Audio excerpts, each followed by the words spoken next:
Mutation constitutionnelle, voilà de quoi nous parlons. Touche pas à ma constitution si vous préférez. Voilà ce qui se passe en Afrique, dans la sous-région. On entend d'un pays à un autre la volonté de président de vouloir changer la constitution pour des raisons qui sont les leurs. Mais la question que nous posons aujourd'hui, au-delà de cette volonté de changer, de ne pas changer, c'est véritablement quel est l'impact pour les populations féminines aussi, hein, parce que dans Lady vous écoute, nous ne perdons pas le Nord pour les femmes et nous ne perdons pas le Sud. Que deviennent les femmes, que deviennent les jeunes? Voilà des catégories de population auxquelles on ne pense pas nécessairement quand on veut aborder les choses de manière très solennelle. Et puis on n'oublie pas les personnes âgées. Sur le plateau, deux invités qui ont accepté notre invitation et je voudrais vous en remercier, madame, monsieur. Maître Habiba Touré, bonjour. Bonjour. Vous êtes avocat, avocate? Avocate ou avocat, alors, comme vous voulez. Je prends le E. Merci d'être venu sur notre plateau avec nous, monsieur Aimé Elon, bonjour. Bonjour madame. Vous êtes ingénieur informaticien, vous êtes engagé dans la société civile, c'est le moins que je puisse dire, et vous aurez l'occasion bien sûr de revenir sur ceux des aspects qui peuvent nourrir notre discussion. Alors, j'ai dit mutation pour faire de l'euphémisme, chacun veut changer sa constitution. Quand je dis chacun à la tête d'un pays voudrait changer, les populations ne sont pas toujours toutes d'accord. Je voudrais vous laisser le soin de revenir dessus. Je parlais des femmes, ça tombe sur vous, alors ? Oui, je pense qu'il faut... Alors, il y a mutation et modification. Je pense qu'il y a une nuance, oui. Puisque la mutation, il peut s'agir d'adaptation, en fait, de la Constitution. Parce qu'au fil du temps, on peut s'apercevoir que telle disposition n'est peut-être pas adaptée à une situation réelle ou au concret, ou en tout cas au vécu des populations et du peuple. Donc, avec le temps, il peut y avoir des mutations, donc des petites modifications, on va dire, des réformes vis-à-vis de la Constitution. Mais il y a aussi ce qu'on appelle les modifications constitutionnelles, qui, comme par hasard, interviennent souvent à la veille d'élections pour se maintenir, ou alors pour, dans certains cas aussi, faire obstacle à des candidats ou à des personnes qu'on estime un peu trop dangereuses. Et effectivement, ça crée une instabilité constitutionnelle, à mon sens, dans nos États africains, puisque la Constitution n'est pas considérée comme le fruit, ou en tout cas le fruit du peuple, c'est-à-dire la norme suprême que le peuple se fixe, mais comme une arme politique d'un dirigeant politique pour faire obstacle à d'autres ou pour se maintenir au pouvoir. Alors, je vous proposais, monsieur, en vous invitant à cette émission, de ne pas appréhender cela seulement du point de vue du gouvernant qui ne veut pas lâcher l'affaire, mais du point de vue des populations. Et quand madame parle des populations, pensez-vous que les femmes, toujours elles, encore, que madame une telle, madame tout le monde, qui vend ses beignets sur le marché, ou la paysanne, toute cette catégorie de population qu'on ne prend pas nécessairement en compte finalement, aillent vraiment aux urnes, premièrement, comprennent l'articulation de ces choses-là, et qu'est-ce que ça change pour ces catégories de la population, les désignent, les sociologues disent les cadets sociaux, hein, les femmes et les enfants, les jeunes, qu'est-ce que ça change vraiment dans leur quotidien, au-delà de la réflexion solennelle, politique et tout ce que l'on veut, dans leur réalité? Je remercie déjà madame Habiba Touré, je remercie effectivement votre chaîne qui a bien voulu m'inviter. Si je partage très bien ce que mme Habiba Touré a dit sur ce que j'appellerais des adaptations constitutionnelles, je suis vraiment très opposé aux modifications, surtout qui ont un but très politique pour maintenir des individus au pouvoir. Et effectivement, sans que vous, comme vous le demandez, il y a effectivement des conséquences sur la vie des femmes, sur la vie des jeunes. Puisque ces femmes, très souvent, si on prend les femmes, le cas des femmes dans des villages, lorsqu'il manque d'infrastructures et que le régime précédent ne les a pas mises en place, ces femmes vont continuer de souffrir avec le produit de leur récolte. Ces femmes qui très souvent sont au four et au moulin dans les familles, dans les villages. Donc il y a effectivement des conséquences parce que les personnes qui sont là vont continuer la même politique et si elle est néfaste, je prendrai un cas tout à l'heure, donc nous allons voir qu'il y a de très graves conséquences sur les villages, les villageoises et les villageois, donc la jeunesse villageoise aussi. Effectivement, on peut aussi continuer avec les jeunes. les jeunes qui sont dans des écoles, dans des universités, si effectivement nous prenons plusieurs exemples, s'il arrive que les personnes qui sont là ne s'occupent pas de cette jeunesse, elles vont continuer à souffrir. Alors, vous avez envie de prendre un cas, j'ai fort envie de vous proposer de souffrir, de ne pas forcément prendre un cas, pour rester quand même dans tous ces cas de figure qui se ressemblent d'un pays à un autre. C'est récurrent ce que nous dit monsieur, hein, la jeunesse dans tel ou tel pays, personne ne vous dira en Afrique, sur le continent, qu'il y a une jeunesse qui se porte très bien. D'ailleurs, on le voit avec la question de l'immigration, ils viennent de partout, ils ne viennent pas que d'un pays seulement. Mais autre question aussi que l'on peut poser, c'est est-ce que parce qu'il y a un chef d'État qui est là, est-ce que c'est parce qu'il part vraiment que les choses vont changer? Parce qu'on voudrait que ça change, qu'il change de dirigeant, les pays, certes, mais au-delà de ce changement de personnes physiques, est-ce que la réalité, la situation économique, la situation sociale, est-ce que c'est la garantie d'un changement et d'un mieux-être pour les populations? Je suis tout à fait d'accord avec vous. En fait, effectivement, le problème, je pense, ne sont pas les textes, mais ce sont les mentalités. Parce qu'en réalité, si vous changez le dirigeant pour en mettre quelqu'un insemblable ou quelqu'un qui est pire, au final, ça n'a aucun intérêt pour le peuple, que ce soit pour les femmes, que ce soit pour les jeunes. Mais la Constitution, c'est quoi? La Constitution, c'est la norme. La Constitution, c'est la règle fondamentale qui doit régir le peuple et toutes les institutions. Ce que je regrette dans nos États africains, c'est peut-être qu'il n'y a pas d'inspiration constitutionnelle. Par exemple, vous savez qu'en France, le droit au logement est un objectif constitutionnel. Donc quelqu'un qui n'arrive pas à trouver un logement peut éventuellement faire valoir le fait qu'on ne respecte pas la Constitution. Bon, il devrait y avoir la même chose dans nos États africains, c'est-à-dire que la jeunesse devrait dire mais il devrait y avoir un droit au travail ou un droit à l'égalité pour les femmes, donc des aspirations constitutionnelles qui permettraient à tout à chacun de se saisir de la Constitution, de dire que la Constitution n'est pas la propriété des dirigeants, mais notre bien commun auquel on peut se référer pour faire valoir nos droits. Mais le problème, effectivement, c'est pas tant la base, c'est-à-dire c'est pas tant le peuple, c'est pas tant les femmes, c'est pas tant les jeunes, c'est la mentalité des dirigeants qui estiment au final que la Constitution, bon, elle est là, elle n'est pas là, c'est pas bien grave. Voilà, on s'en réfère quand ça nous arrange, et puis quand ça ne nous arrange pas, on la met de côté. Et c'est fondamentalement ça le problème dans nos États africains. Alors, ce que vous nous dites, Maître Habiba Touré, je voudrais vous interpeller là-dessus. Pensez-vous que les citoyens aient connaissance de ce qu'elle vient d'évoquer? Parce que finalement, surtout aujourd'hui, avec une certaine actualité, la Constitution n'est appréhendée que sous le prisme de « il faut que mon président dégage ». Voilà ce que chacun pense. Mais tout ce qui concerne finalement les avantages, hein, si avantage il y a de la vie, du quotidien, de la légitimité de chaque citoyen, avez-vous le sentiment que les gens se l'approprient autrement que par l'aspect étatique? Non, il ne faut pas prendre ça comme si on voulait tout simplement dégager des individus.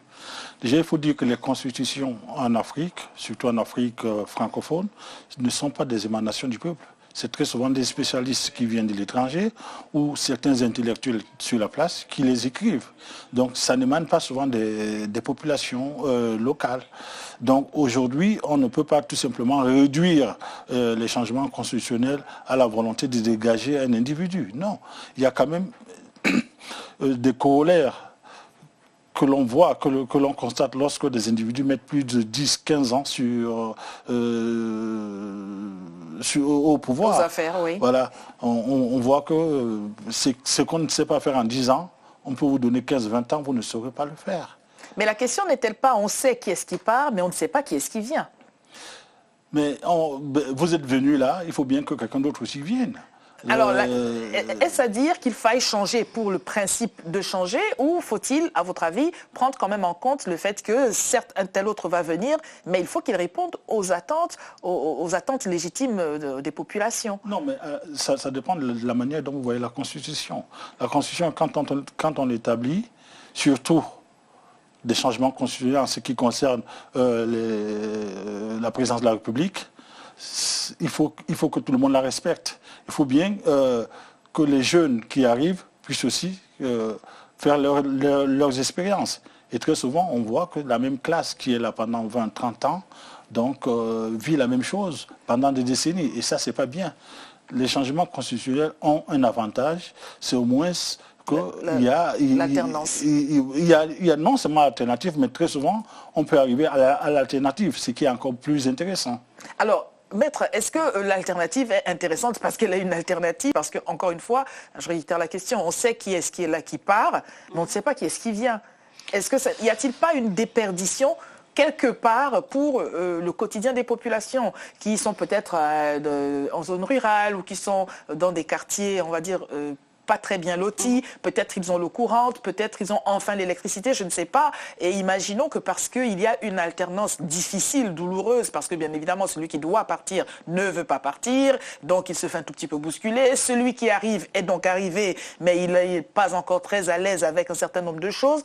Est-ce que ça n'est pas pour les populations une perte de ce qui était néanmoins vécu comme étant des acquis, socialement, j'entends? Je pense que le drame africain, le problème, c'est que la classe dirigeante estime, bon, chacun son tour. Le problème n'est pas de savoir si on envisage de faire du bien aux populations ou en tout cas de faire évoluer les infrastructures et le bien-être des populations civiles, c'est chacun son tour. Dans la plupart des propos que l'on entend des opposants, le bien-être des populations n'est pas véritablement mis en avant non plus. On vous dit juste, ça fait 5 ans, ça fait 10 ans, ça fait 20 ans qu'il est au pouvoir, il faut qu'il parte. Mais fondamentalement, c'est pas ça le problème. Si la Constitution lui permet de rester 20 ans, où est le problème ? Fondamentalement.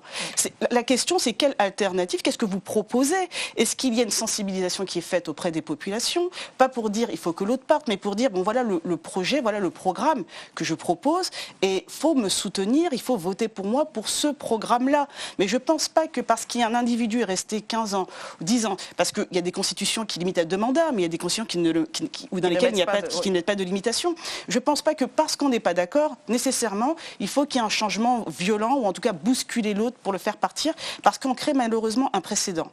On crée un précédent à partir de ce moment-là. Donc celui qu'on a estimé légitime de faire partir violemment parce qu'il est resté 15 ans, bon, vous, quand vous allez rester 5 ans au pouvoir et vous allez dire oui, mais moi la Constitution me permet de solliciter un nouveau mandat, on va vous bousculer aussi. Et vous allez dire oui, mais bon, c'est pas normal. Mais oui, mais ce que vous avez fait n'était pas normal aussi. Okay. Je pense qu'il faut qu'on apprenne à respecter nos constitutions, mais il faut qu'on apprenne aussi à mettre le peuple au centre des préoccupations. Il ne faut pas que le peuple serve de masse et d'armes pour chasser un individu, mais qu'il soit le centre des préoccupations. Il n'est pas normal, après pratiquement 50 ans d'indépendance, qu'on ait encore des zones sans infrastructure, que des routes se limitent aux capitales dans certains États. Ce n'est pas normal. Il y a des États qui se sont construits en 50 ans et qui sont complètement structurés avec des infrastructures extrêmement développées. Bon, quand on voit le cas du Japon, qui est sorti de la Seconde Guerre mondiale complètement rasé, le Japon est devenu une puissance économique. Quand on voit Israël, qui est un État très jeune, a pu développer un certain nombre d'infrastructures. Comment ça se fait que nous, Africains, nous ne sommes pas plus bêtes ? Nous avons les moyens, nous avons une jeunesse, nous avons une population. Pourquoi nous n'y parvenions pas ? Mais parce que malheureusement, on maintient des populations des populations analphabètes, on les maintient, on ne cherche pas à inculquer, à éduquer les populations, les femmes non plus, et malheureusement on sait très bien qu'un défaut d'éducation chez les femmes se répercute sur les enfants, et c'est malheureux. Je pense qu'il y a tout un travail à faire sur ces points-là. Un défaut d'éducation chez les femmes qui parfois par les hommes est considéré comme un moyen de pouvoir continuer à les asservir, et on découvre que, ma foi, malheureusement cela impacte les enfants aussi. Alors je voudrais vous laisser réagir à ce qui a été dit. Le fait d'appréhender encore une fois la Constitution seulement sous le prisme de il faut que le président parte et qu'on en ait un autre, n'est-ce pas finalement un écueil parce que les populations ne se rendent pas compte qu'elles pourraient s'emparer de la dimension constitutionnelle à leur avantage aussi et ne pas la vivre seulement sous les atouts politiques, mais la question sociale est là, la question de l'éducation est là, la santé est là. Qu'en pensez-vous ? Mais si j'ai introduit la notion d'alternative, c'est parce que j'en pense autrement. C'est qu'on a vu, par exemple, depuis les indépendances, que les régimes en place ne s'occupaient pas suffisamment de ces problèmes. Ces problèmes qui étaient ceux de la jeunesse, les problèmes des femmes, les problèmes de la société. C'est pour ça que j'ai introduit cette notion d'alternative. Cette alternative n'est pas un changement de personne, comme on l'a vu dans certains pays, où le président partant nomme son remplaçant, ou alors le remplaçant il est là avec lui depuis. L'alternative, c'est des hommes nouveaux. Non, ça c'est la continuité. Oui, ce n'est pas la continuité. C'est des hommes nouveaux. C'est changer le système, vous voulez dire. Voilà, qui viennent avec des idées nouvelles, avec des pratiques nouvelles, qui permettent effectivement à la jeunesse et aux populations de pouvoir vivre. Alors la question que se posent ceux de nos téléspectateurs avec lesquels on a amorcé ce plateau, nous disent, mais l'alternance peut-être, mais en quoi est-ce qu'un dirigeant tout frais, tout neuf, tout beau, qui arrive, qui n'est pas aussi vilain que le précédent, qu'est-ce qui nous garantit, nous, population de la base, que nous allons continuer à avoir de l'eau courante, qu'il ne va pas être en train de chercher ses marques à ce poste-là, parce qu'il ne connaît rien, ou il n'a pas, en tout cas, comment disent-ils, il ne s'est pas familiarisé à cette dimension-là, parce que ça n'est pas rien que d'être chef d'État non plus, qu'il n'a pas ses entrées auprès des pays du Nord, parce qu'il y a ce rapport Nord-Sud aussi qui est en fond d'écran de la question gouvernementale, et donc il va chercher ses marques longtemps, et pendant ce temps, nous, petites bonnes gens, disent les téléspectateurs, on sera là à misérer parfois un peu plus qu'auparavant. Entendez-vous cela? Non, mais si normalement le vote était respecté, je ne crois pas que les populations africaines... Mais puisqu'il ne l'est pas. Voilà, puisqu'il ne l'est pas, donc vous parlez des populations. Les populations n'ont pas choisi ces personnes qui, très souvent, viennent là. Et cette alternance, d'ailleurs, elle ne se déroule pas comme nous le souhaitons, nous, les populations. Donc, on a plus besoin, quand j'aime bien ce mot alternative, on a plus besoin aujourd'hui des changements qui vont améliorer le quotidien des populations, le quotidien de la jeunesse, le quotidien des femmes. Vous voyez, les jeunes sont aujourd'hui dans des universités où on trouve des universités, des classes pleines, plus que pleines, où il faut arriver 2-3 heures avant pour avec sa chaise. Avec sa chaise, et souvent on se retrouve devant, à l'entrée de la porte, on ne peut même pas entrer dans l'amphithéâtre.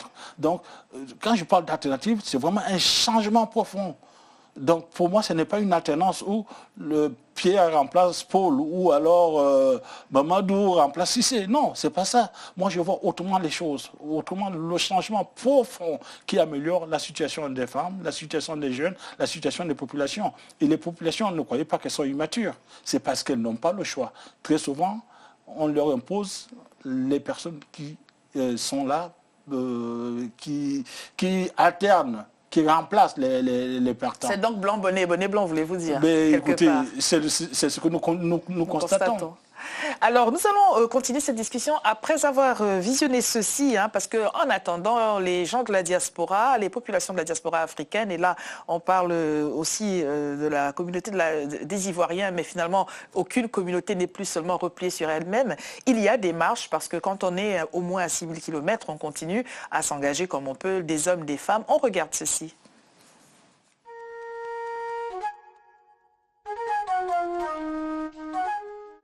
L'Afrique parle au monde.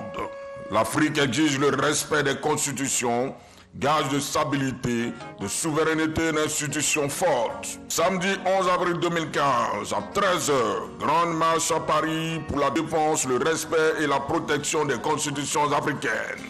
Africains, Africaines, amis de l'Afrique, défenseurs des libertés et de la démocratie, soyons nombreux à cette gigantesque manifestation de soutien au peuple d'Afrique. Départ à 13h à l'avenue Victor Hugo à Paris, point de Sud, Conseil constitutionnel français. Plusieurs personnalités africaines et occidentales animeront un meeting. Touche pas à ma constitution.